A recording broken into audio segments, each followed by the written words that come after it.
Hello વિદ્યાર્થી મિત્રો, lockdown સંપૂર્ણ ખતમ થઈ ગયું છે. લોકો ઘરની બહાર આવવા માંડ્યા છે. તમે પણ હવે ભણવાનું સ્ટાર્ટ કરી દીધું હશે. આજે આપણે શીખીએ ધ સિમ્પલ પાસ્ટ ટેન્સ, સાદો ભૂતકાળ. એના ઉપયોગ જે ક્રિયા નજીકના ભૂતકાળમાં પૂર્ણ થઈ ચૂકી હોય તે ક્રિયા દર્શાવવા માટે સાદા ભૂતકાળનો ઉપયોગ થાય છે. શું કહે છે? જે ક્રિયા નજીકના ભૂતકાળમાં પૂર્ણ થઈ હોય તે દર્શાવવા સાદા ભૂતકાળનો ઉપયોગ થાય છે.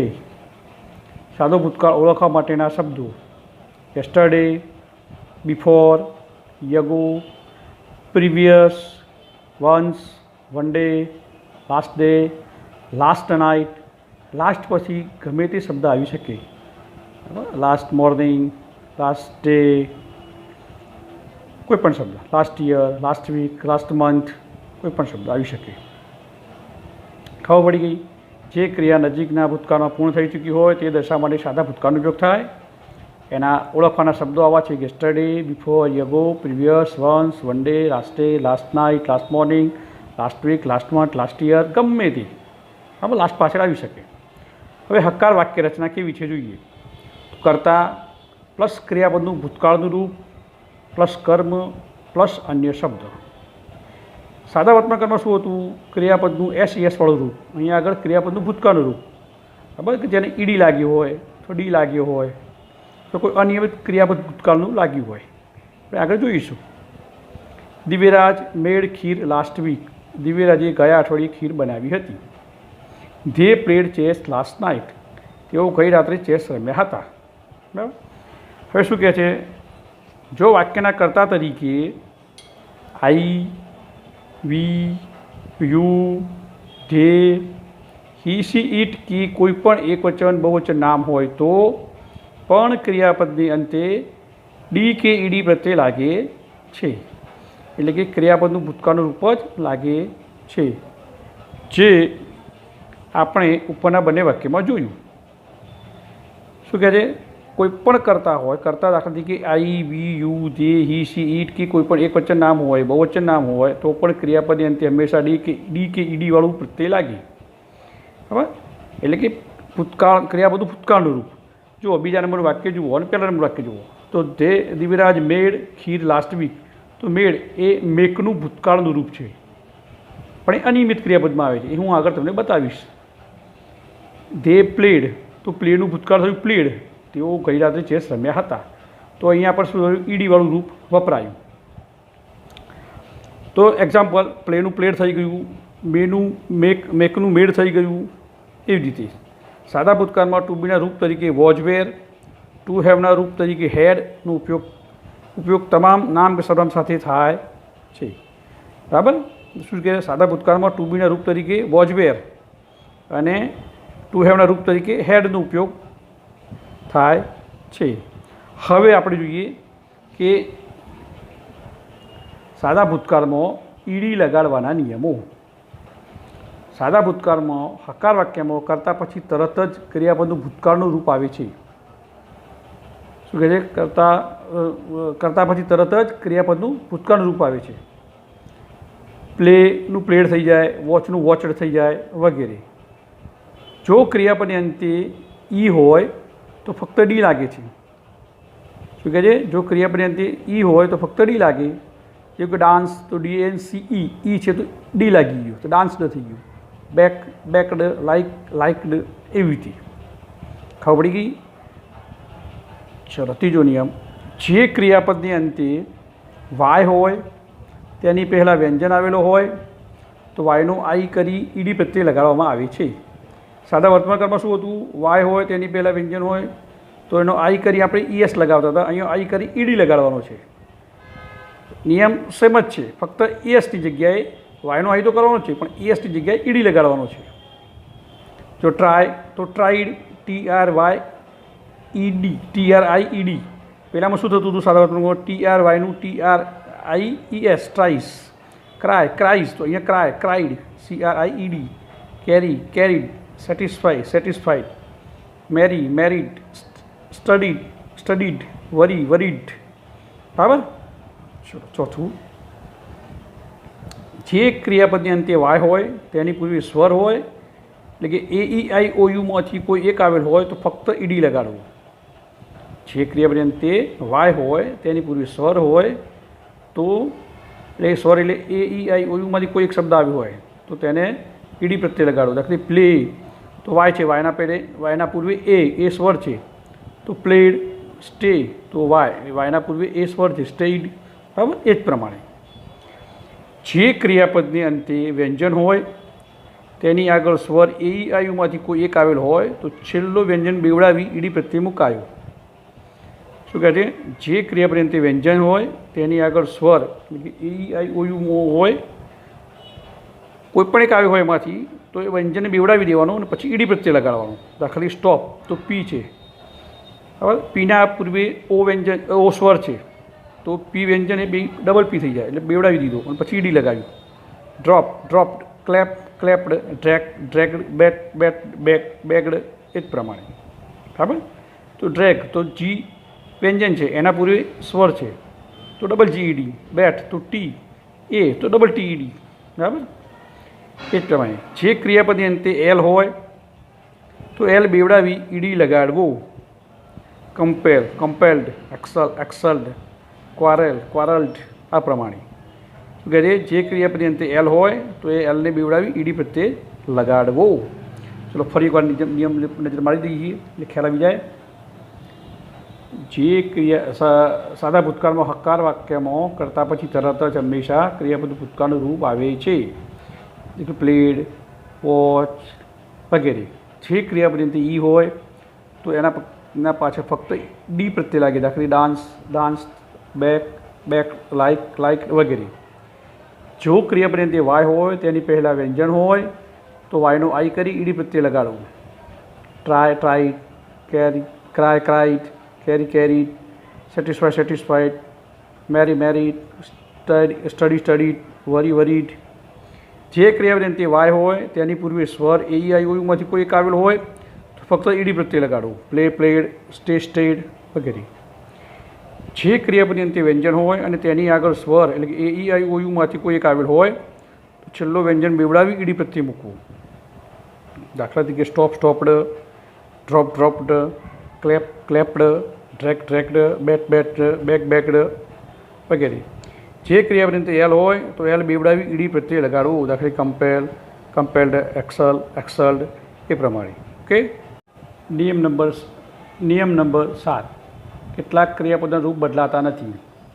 દાખલા તરીકે કટ તો કટનું કટ જ થાય ભૂતકાળનું, પૂટ તો પૂટનું પૂટ જ થાય, શર્ટ તો શર્ટનું શર્ટ થાય, રીડ તો રીડનું રીડ થાય. Cut cut, put put, shut shut, read read. બરાબર. શર્ટ છે, શૂટ નથી. હા. કેટલાક ક્રિયાપદની અંદર ઈડી લગાડાતો નથી તેવા ક્રિયાપદની અનિયમિત ક્રિયાપદો કહે છે. દાખલા તરીકે ફ્લાય તો ફ્લ્યુ, ફ્લાઇડ ના થાય, ફ્લ્યુ. સીટનું સેટ, સીટેડ ના થાય, સેટ. ઈટનું ઈટેડ નહીં પણ એટ. ટેકનું ટુક, કમનું કેમ, રિંગનું રેંગ, ગ્રોનું ગ્ર્યુ, ગોનું વેન્ટ, સીનું શો, ગીવનું ગેવ, મેકનું મેડ વગેરે. આ લિસ્ટ બહુ લાંબુ છે. પેલું મેક આગળ હતું, દિવ્યરાજ મેક, બરાબર. તો મેકનું મેડ થઈ ગયું હતું, એ અનિયમિત ક્રિયાપદ કહેવાય. આવી ગયું ને મેડ, એવી રીતે જ.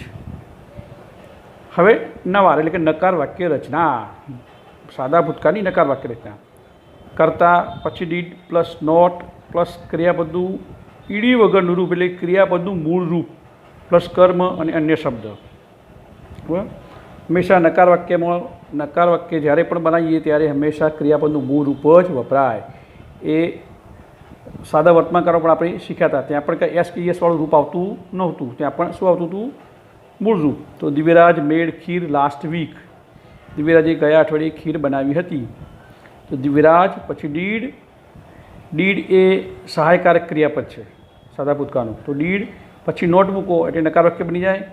મેડનું શું થઈ ગયું? મૂળ રૂપ મેક. અને પાછળ વાક્ય એમનું એમ જ, ખીર લાસ્ટ વીક. તો દિવ્યરાજે ગયા અઠવાડિયે ખીર બનાવી ન હતી. They played chess last night. બરાબર. તેઓ ગઈકાલે રાત્રે ચેસ રમ્યા હતા.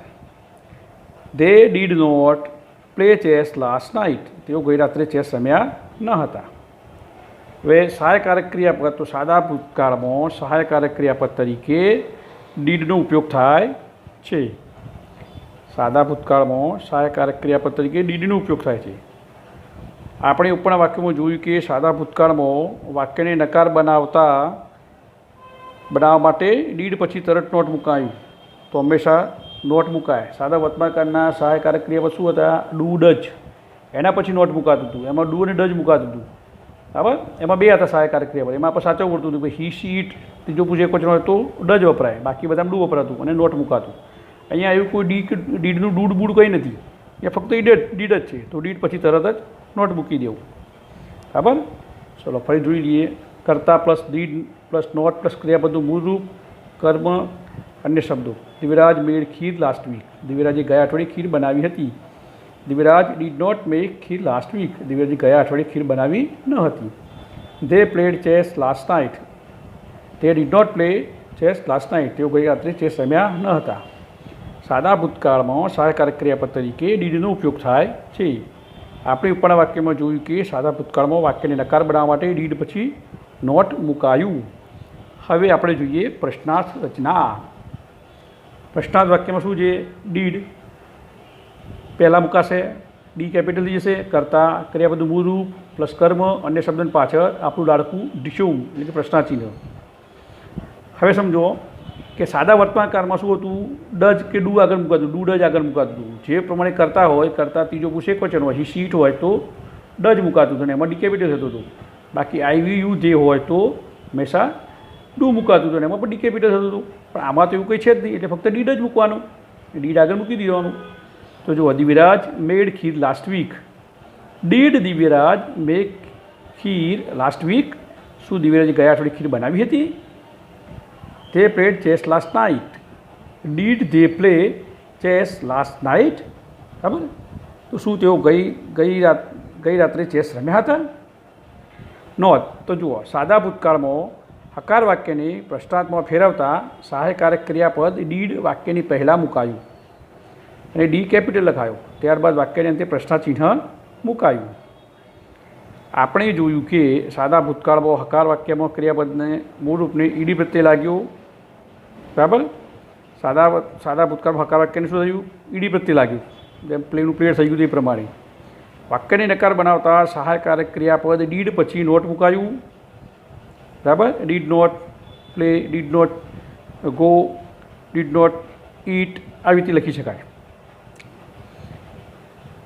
પછી તેને પ્રશ્નાર્થમાં ફેરવતા સહાયકારક ક્રિયાપદ ડીડ વાક્યની શરૂઆતમાં મૂકી અને ડી કેપિટલ લખાયો, એ પાછળ પ્રશ્નાર્થ ચિહ્ન મુકાયું. બરાબર, ખ્યાલ આવી ગયો? નકાર તથા પ્રશ્નાર્થ બંનેમાં ક્રિયાપદનું મૂળ રૂપ જ વપરાયું. ફક્ત ને ફક્ત હકારમાં જ ક્રિયાપદનું ભૂતકાળનું રૂપ વપરાય છે. એવું જેવું આપણે સાદા વર્તમાનકાળમાં પણ થતું હતું. એસઈએસનું રૂપ ક્યાં વપરાતું હતું? ક્રિયાપદના મૂળ રૂપને એસઈએસ ક્યારે લાગતું હતું? હકાર વાક્યમાં કરતા મુજબ. જ્યારે નકારને પ્રશ્નાર્થ બનાવતા ત્યારે પણ એ ક્રિયાપદનું મૂળ રૂપ થઈ જતું, પ્લેનું પ્લેસ થતું નહીં. ની માફક અહીંયા પણ જ છે. ચાલો ફરી આપણે જોઈ રિપીટ કરી લઈએ. ડીડ પ્લસ કરતા ક્રિયાપદનું મૂળ રૂપ, કર્મ, અન્ય શબ્દ, પાછળ પ્રશ્નાર્થ ચિહ્ન. Divyaraj made kheer last week. Did Divyaraj made kheer last week, શું દિવ્યરાજે ગયા અઠવાડિયે ખીર બનાવી હતી? They played chess last night. Did they play chess last night, શું તેઓ ગઈ રાત્રે ચેસ રમ્યા હતા? સાદા ભૂતકાળમાં હકાર વાક્યની પ્રશ્નાર્થમાં ફેરવતા સહાયકારક ક્રિયાપદ ડીડ વાક્યની પહેલાં મુકાયું અને ડી કેપિટલ લખાયું, ત્યારબાદ વાક્યની અંતે પ્રશ્નાર્થ ચિહ્ન મુકાયું. બરાબર, તો જુઓ, ડી કેપિટલ મુકાયો, પ્રશ્નાર્થ ચિહ્ન ડી કેપિટલ થઈ ગયું, ડી પહેલાં મુકાયું, ડી કેપિટલ પાછળ પ્રશ્નાર્થ ચિહ્ન લાગી ગયું. આપણે જોયું કે સાદા ભૂતકાળમાં હકાર વાક્યમાં ક્રિયાપદના મૂળ રૂપને ઈડી પ્રત્યે લાગ્યો તથા તે જ વાક્યને નકાર બનાવતા સહાયકારક ક્રિયાપદ ડીડ પછી તરત નોટ મૂકતા વાક્ય નકાર બન્યું. પછી તે જ વાક્યને પ્રશ્નાર્થમાં ફેરવતા સહાયકારક ક્રિયાપદ એટલે કે ડીડ વાક્યની શરૂઆતમાં ડી કેપિટલ લખાયું, પાછળ પ્રશ્નાર્થ ચિહ્ન મુકાયું. એટલે કે નકાર તથા પ્રશ્નાર્થ બંનેમાં ક્રિયાપદનું મૂળ રૂપ જ વપરાયું. ફક્ત અને ફક્ત હકારમાં જ ક્રિયાપદનું ભૂતકાળનું રૂપ વપરાય છે. બરાબર, તો તમને આ વિશે ખ્યાલ આવી ગયો હશે કે કઈ રીતે સાદા ભૂતકાળની હકાર, નકાર અને પ્રશ્નાર્થ રચના બને છે. બરાબર, ઓકે. બેટા મોબાઈલમાં શું જુઓ છો? અમે મોબાઈલ ઉપર જીનિયસ ક્લાસીસના લેક્ચર જોઈએ છીએ. કેવા લાગ્યા તમને વિડીયો બેટા? અમને સારા લાગે છે. તેના ઉપર સાહેબો અમને ખ્યાલ આપી શકે છે અને સારું બનાવી શકે છે. પહેલાં મેં ચોપડી વાંચતા હતા ત્યારે અમને કશી સમજણ નથી પડતી. હવે આના પર વિડીયો જોઈએ છીએ અમે, તેથી અમને સારી ખબર પડે છે. તો આશા રાખું છું વિદ્યાર્થી મિત્રો કે આજના વિડીયો લેક્ચરમાં આપને ખૂબ આનંદ આવ્યો હશે, આપના નોલેજમાં વધારો થયો હશે. જીનિયસ ક્લાસીસ વિસનગરના આવા જ બીજા વિડીયો જોવા માટે લાઈક કરો, શેર કરો, સબસ્ક્રાઈબ કરો.